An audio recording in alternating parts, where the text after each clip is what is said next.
Hello and welcome to Pensions in 10 with me, David Brooks, on my own this week. It's a busy time for everybody.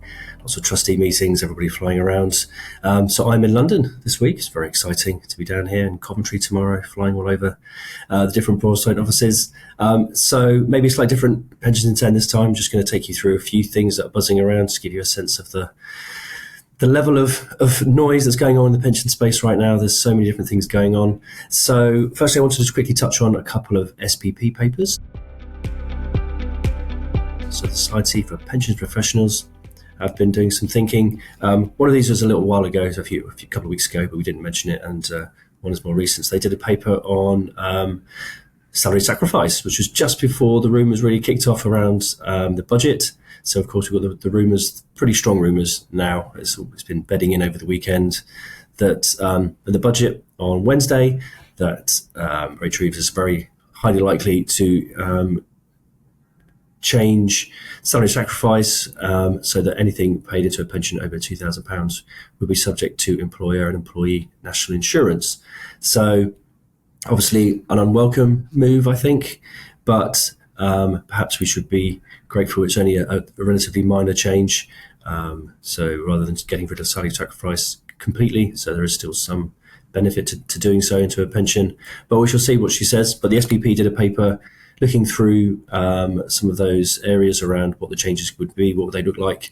And they actually were referring to an HMRC paper from earlier on in the year and the ideas in that. So definitely worth reading if you want to get ahead of what might be happening on Wednesday.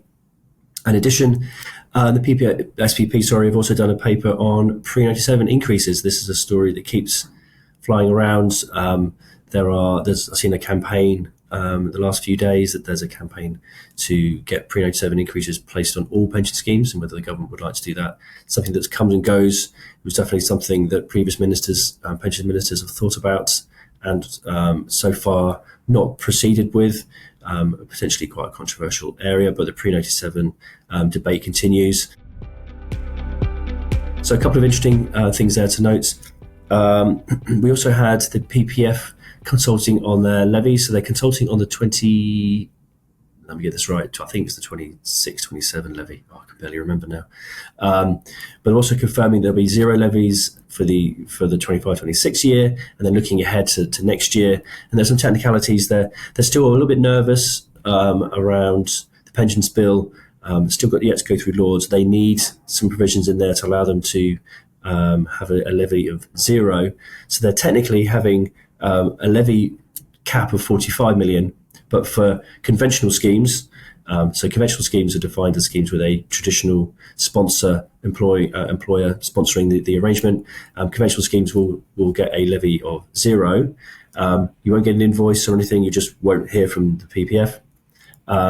And for alternative covenant schemes or ACSs, they're potentially, I don't think there's going to be a levy for them this year, but they're consulting on for the 26-27 levy on whether they're going to have a change, and perhaps we'll see a levy for that sort of tranche of schemes being introduced in the future. It's interesting that they try to get around it by still maintaining the £45 million as a sort of a levy target, but then structuring the calculation so that there's no levies due. It's possible they could have done that before without the legislation, but anyway, I don't know. I'll admit I'm not a PPF levy expert. Also, some other things that are coming through in the PPF, they're still showing they've got £17 billion now in surplus over their £30 billion of liabilities. So I don't know. There's always a debate around whether there should be increases to compensation in the PPF and I think for schemes that perhaps had pre-97 increases when they went into the PPF and lost those.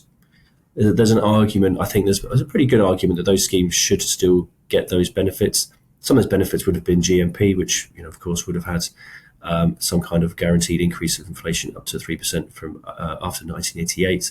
And so it feels like the ability of the PPF to remove that entitlement from members, I think there's something that should be done there to perhaps increase or reintroduce those increases for people that haven't had that for years, and use that £17 billion surplus.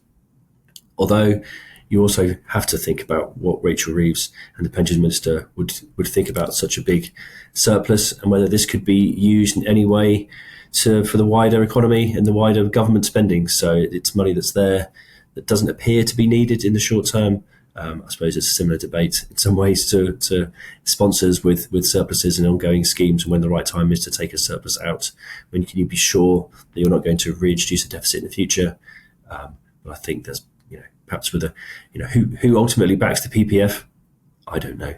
But if it's the government anyway, then you could effectively say they'll take the money. But if one day in the future the PPF develops a deficit, then the government might be looked at and taxpayers would be looking to bolster that anyway. So an interesting thought, but let's see what happens over the coming years and months on that one. I think probably nothing's going to happen soon.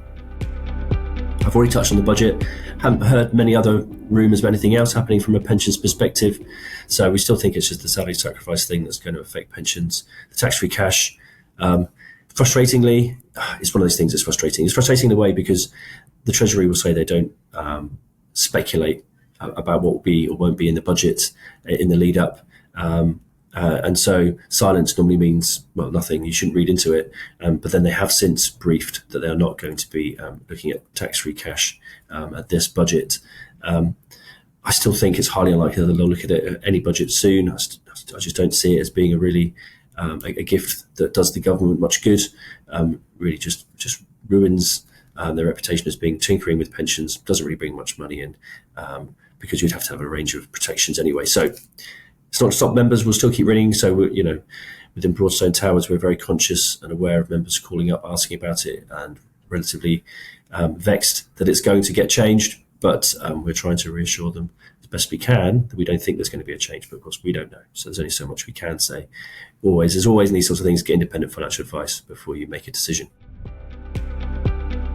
And then finally, this last few days, the regulator has also updated its guidance on data.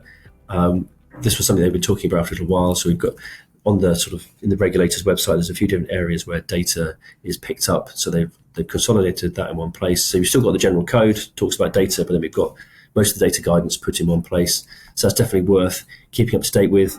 Lots of information there about how schemes should be reviewing their data and when they should be reviewing that data. It has been a little bit complicated the last few years, where the regulator had a sentence which was broadly along the lines of trustees should need to review their data every year.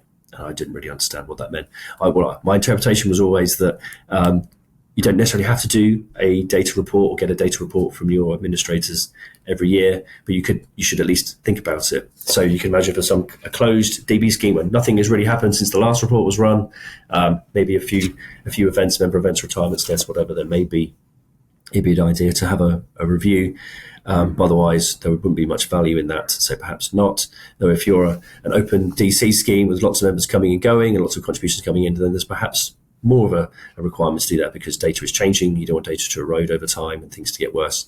So there's a bit in there about pragmatism for smaller schemes and what they could do to make that work. So a lighter touch reports might be something we'll see coming through, or reports where there's been an event, just to reassure the trustees that, okay, you've had a death, but have you retained all the information that the member before? Have you used that as an opportunity to improve data? If or a retirement, is this a point to improve data with interacting with members and these sorts of things? So it might be that we have to think about a different way of doing that, because it's not always proportionate to run a full data report looking at every single data item in a scheme year on year, when we could just do something a little bit more sort of on a rolling basis and how things are going and making sure we're keeping on top of things. So interesting.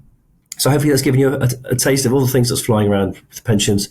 Obviously Wednesday is going to be a busy day, so I'll be spending most of the afternoon in Treasury papers reading about what's happened in the budget. We of course have a webinar on Thursday afternoon, so if you'd like to come along and hear our thoughts on what was in the budget, covering pensions, but also I've got colleagues joining me from our risk flex and healthcare side, so looking at wider benefits for employees, and also other colleagues on the EBC side looking at how impact on more the DC impact and what employers might think about if that salary sacrifice change does come through as predicted. So yeah, join us for that if you're able to. There'll be a recording as well, I'm sure, so we'll put that on the website sooner or later after the session.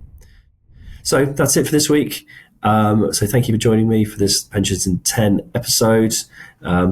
All done in one take. That's pretty impressive. Do like and subscribe and all those sorts of things if you'd like to. If you'd like to get this in your inbox, you can subscribe.